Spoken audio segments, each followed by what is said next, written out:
And I'll tell you what, I know how some of those guys recruit too. The hypocrisy is a joke. Clown acts. Irresponsible as hell.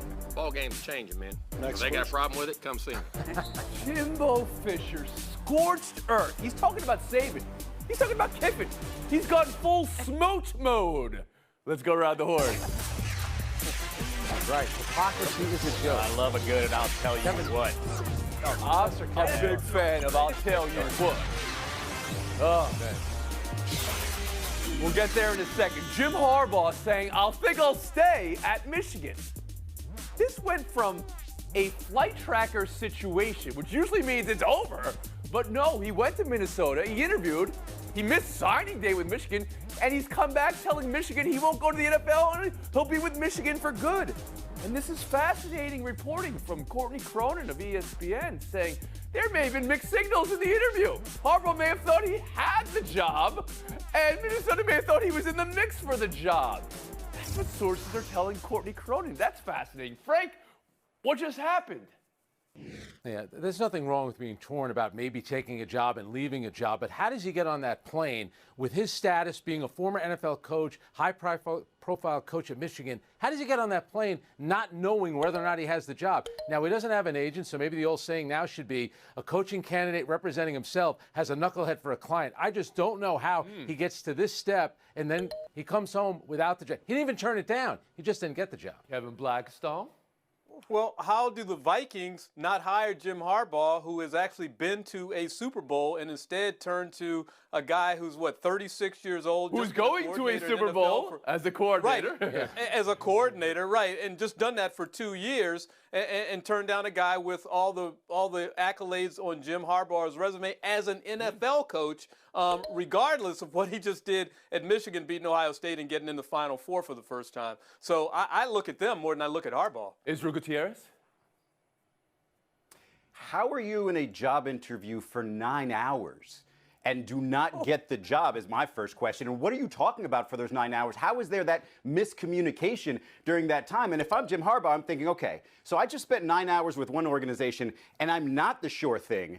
And the one other organization down in South Florida where I would absolutely be a sure thing as a hire is just being named in a lawsuit for racist allegations and asking their head coach to lose. I'm just going to go back to my safe space of Michigan, and I'll be here for as long as you want me. And I think that's pretty much what happened there. The NFL kind of scared him for a second, and he stepped back into his safe zone and said, hey, I got to a national semifinal. Let me keep building from here. And Ramona Shelburne. I got to be honest, I think college football looks terrible because you have a guy, this is Jim Harbaugh, who just went to the BCS, who was coaching at his alma mater. BCS? Was he in a time machine, Ramona Shelburne? You know him. Yes, he was in the playoff playing for the national championship, or at least the Final Four. This is Jim Harbaugh, who's just had a great run at Michigan, who just beat Ohio State, and he can't get a job in the NFL. Not only is he interviewing on signing day at Michigan, where they actually ended up with a pretty decent class. Kudos to those guys who stuck with him, even though he's interviewing for the NFL jobs. But he was looking for NFL jobs this whole winter. I mean, he looked at the Raiders. He's been mentioned with the Dolphins. Like, he obviously prefers the NFL to staying in college football with the state of college football. Right, guys, Solo back in.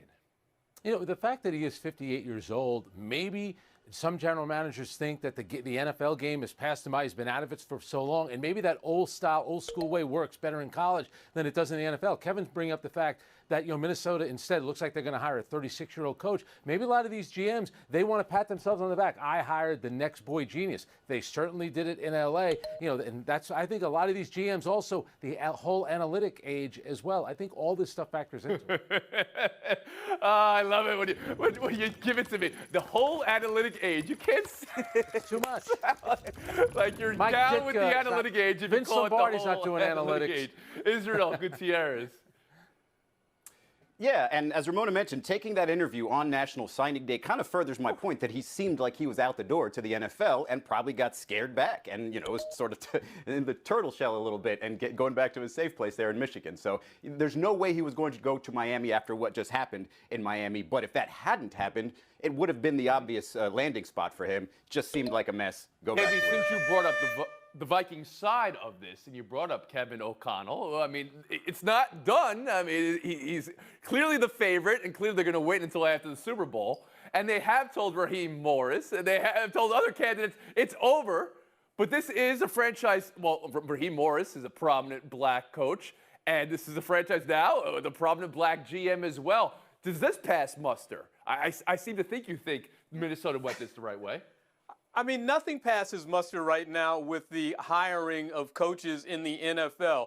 You're talking about Jim Harbaugh being in a 9-hour interview and doesn't get the job, but we were just talking the other day about Brian Flores being in an interview for a job that had already been given to someone else but was being presented to the public as if this was a fair deal. So it's the NFL is the joke here. It's okay, not, but Patrick Jim Graham, Harbaugh and it's not Michigan. a black assistant coach in the NFL, interviewed for this job. Raheem Morris, a black assistant coach in the NFL and a former head coach, interviewed for this job.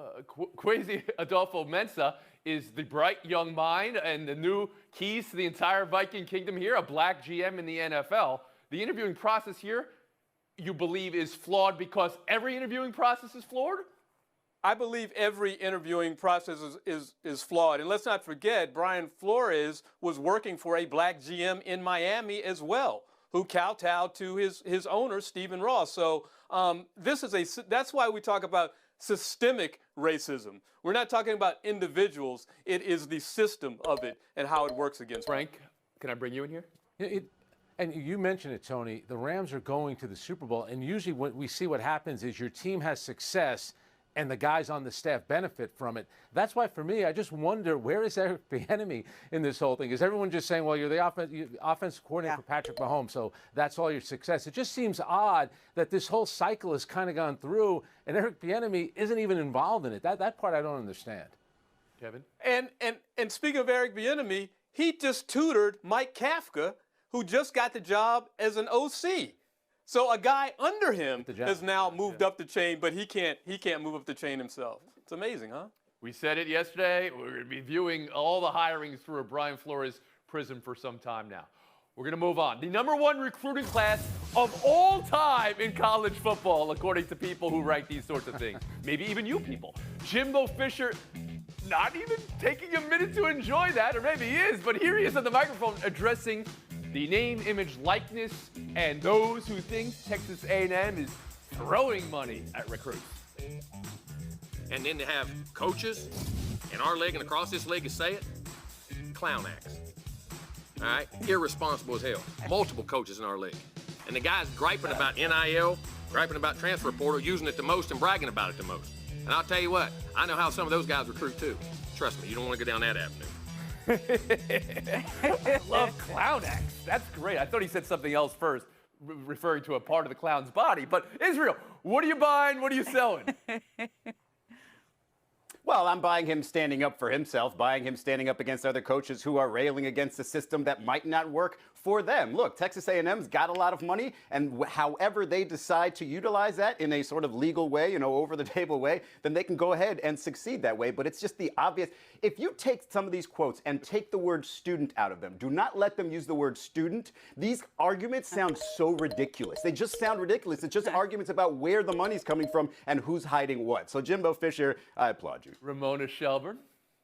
Well, I'm going to take some words out of Lane Kiffin's mouth from this fall where he said, get your popcorn ready, right, when they play Alabama. I mean, this is what's going to happen in college football now. I mean, this is – and Jimbo Fisher's doing exactly what he needs to do. He's getting attention for his program by using this platform to start some controversy with other coaches in the SEC. Sounds like a good recruiter. Brian Kaisola. I was lucky enough to cover high school basketball in New York City, and obviously you have a lot of top prospects, so there's always, whispers, rumors about stuff that's being given to players under the table. Maybe we should go back to the old way, take the money off the table, put it back under the table where it belongs, and just do everything like that. But I'm teasing, of course. We knew we were going down this road with NIL, and when you have these top programs, so the team that everyone thinks has the #1 recruiting class, everyone behind them who is doing the same thing is all of a sudden protesting. So in this case, I agree with Jimbo Fisher. You're just mad that I'm better at it than you are this year. Maybe next year you'll be better at it. Kevin Blackistone. Well, he's having to defend himself with a program that was, 8-4 last year, and all of a sudden in College Station, Texas, has attracted this unbelievable class, right? That's what he's defending himself Beautiful against. in the fall there. But he's absolutely correct.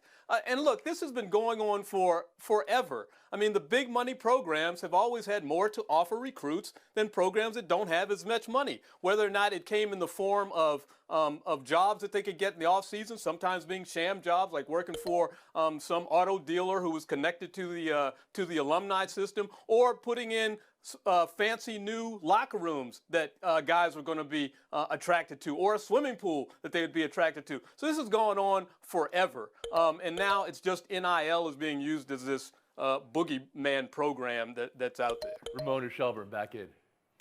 You know, these are very champagne problems, though. Okay, this is the best conference in the country right now. Where the coaches are trading bars back and forth over these kind of issues. How about the rest of the football world, where you don't always have donors who can write a big check? You don't always have corporations who are going to do millions of dollars for NIL. I mean, this is now just going to further distance the SEC, the Pac-12, the other big conferences from the have-nots. Champagne still causes problems, though. You can still get a headache from champagne. Frank knows about all his I do every parties. time I know. I saw the last word. We'll knock you out on a Sunday Lincoln afternoon. Riley, we know that he ran from the SEC and having to go up against Alabama. There's a reason he's running to USC, and I know Ramona's going to tell me the Lakers are bigger, now the Rams are bigger. That's all fine. I remember Rick Neuheisel saying about 3 months ago, that is a sleeping giant with the NIL deals you can get. In fact, this year when the team wins a national championship, it should be the NIL championship. That should be on the trophy as well. Come on, Frank. I mean, how are you giving Rick Neuheisel points for that quote? Ramona's been saying that all along. Come to LA. She said the Rams are bigger than USC Ramona's football. been saying that on the show for 10 years. USC getting Caleb Williams. What are you Story doing number here? 3. Number 1 recruiting class in the history of the metrics. The age of analytics, as Frank Isella wants to call it. One thing I love about Jimbo Fisher, though, he was going after Bro Bible reports, too. He was blaming the internet. He was like, I'm reading about sliced bread here. Sliced bread is the Oh, God, it's so great to hear you guys try to talk about what's happening right now. Blackhawks doing what have the Blackhawks done? What will the Blackhawks do to empower a player in a similar situation? I'm going to answer the question. I think the report speaks for itself. The people that were involved are no longer here. We're not looking back to 2010. We're looking forward. And we're not going to talk about 2010. I can pick up to what we are doing today. And I think No, I don't know. That's none of your business. That's none of your business. What we're going to do today is our business. I don't think it's any of your business. Because I don't think it's any of your business. You don't work for the company. I'm going to ask it again. I answered it. No, I don't. I answered it, and I told you to get off the subject. What was that in Chicago? Oh, and I ask again, what was that? You know, that was a bully being a bully, in the words of Maya Angelou. When someone shows you who they are, believe them the first time. Okay? He's a bully. He just showed you this is what he's done. It's not the first time he's bullied somebody in the past, because he's obviously pretty easy to go to that place again. I can't believe that that's what came out of his mouth when he's asked about, as you just mentioned, a sexual assault scandal that they settled in a confidential settlement out of court, but it was long-standing sexual abuse allegations. I mean, that was a very serious scandal. That is not something that you just not talk about again. Israel Gutierrez. Even if you didn't want to talk about the past and regurgitate that situation, you're talking about your organization in the future and what it is doing to prevent something as serious as sexual assault. And your response is to show behavior as to exactly how this happened within that organization. Because when you just tried to hide everything and say everything's fine, trust us, you don't need to know anymore, then, things like that happen in your organization. It's embarrassing behavior. Kevin Black and stuff. It's obstinate behavior, and it's not surprising. You saw the press conference there. They still have the racist image of the Chicago hockey team sitting right behind him. He can't get up with the current times and change that. And yet there he is cutting off his son, apparently, who could have explained what they're going to do in the future to protect any players from having to go through what Kyle Beach did. That was a very fair question, and he should have answered fairly. And his apology should be redoing the town hall and answering the question in public. He has publicly apologized. I'm going to get to that in a second. Not good enough. But you okay? And Frank Isola, how about you? You know, a few years ago, I hosted a New York Red Bulls town hall, and there were about 200 irate fans there. A couple of them basically threatened to beat me up. Maybe I had that coming to me. But Mark de Grand Prix was and is the president. Jesse Marsh was the head coach.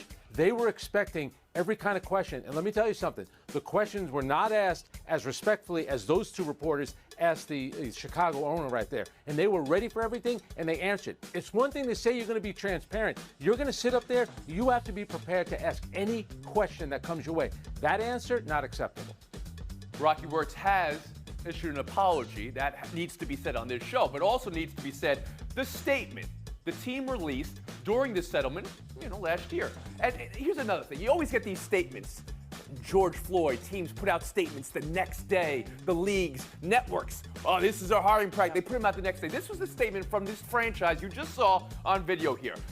We remain steadfast in our commitment to ensure that going forward, this team will be a beacon of professionalism, respect, and integrity. And then continuing to work every day to earn and maintain that trust. Well, the work, this was another day to work. And throughout it all, you see this, and it's not just about wanting to cover tracks or not wanting to speak about how bad we were. It's also a message to all victims here, because this is a story about sexual assault. And Kyle Beach is still living his life and getting through his life after what happened to him, what was committed to him in this franchise. Today is also something you need to work on. Tomorrow is also something you need to work on. And the future, even though you think it's your past. We move on. Buy or sell 2. USA 3, Honduras 0. All those set-piece goals. And Greg Berhalter posing for a photo with fans while the game was still on. But we're not talking about any of that because we have an international incident here. We knew it was going to be sub-zero, but 2 players treated for hypothermia. The U.S. scheduled this game in Minnesota in February, Frank Isola, knowing the temperature could be this way. And Greg Berhalter's, he's made it known that he knows what other countries do when they have to go travel to hot temperatures and play in hot humidity. And this is all in the game. How do you think that comes off? And how did you find U.S. soccer last night? Listen, I get it. I understand why we play Mexico and Columbus in November for a World Cup qualifier as opposed to Pasadena, California. I get all that. This is February. They knew a week ago what the weather was going to be. FIFA has no shame, so you can't even blame them because they don't care anymore. This is on USA Soccer. You play that game in Miami, you know what's going to happen? U.S. would have won the game 3-0. That is a disgrace to put everyone, fans and players alike, in that much danger playing outdoors in that kind of weather. Yeah, it just felt unnecessary. Like if you need all of this to beat Honduras, like how good a chance do you stand at the World Cup, which is going to be in Qatar, where it's going to be played in the winter because it's so hot in the summer there? I mean, I don't know. I thought it looked petty and you didn't need to do it. I understand why though. I didn't feel like they did this because they needed this to beat Honduras. I think they felt like, hey, home field advantage, it is what it is. And like I kind of agree with the coach there saying that, hey, we have to play in all these other temperatures. I do think that possibly in the future, when you talk about a couple of guys being treated for hypothermia or the goalie Matt Turner having to run sprints just to stay warm, like maybe in the future you would look past this or say, hey, reschedule this. But right now, I don't think they can look too bad, and you're probably not going to get a lot of sympathy in this country where our favorite sport is way more dangerous every single time they play, regardless of the weather. It appeared to be, and it was, inclement weather. Call the game, reschedule it, do it when everybody can participate and it's a lot more comfortable and not dangerous for anyone. I kind of forgot to do some scoring there. I got so worked up. Yeah, you did. That you're Chicago. good. You're good. Oh, we're good? You're Okay. good. Yeah, you're fine. Yeah, I just got worked you're up. right. Forgot to score me. Thank you very much, Frank Isola. Thank you so much for filling in for me when I was sick as a dog at home. I know, you didn't give him I know, right? Showdown next.